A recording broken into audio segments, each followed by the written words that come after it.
छथि प्रमोद अग्रवाल, जनकपुर के शिक्षा से भी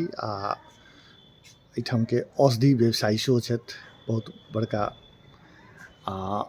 खास कर युग युग सिया गाम पुस्तक के लोकार्पण के बाद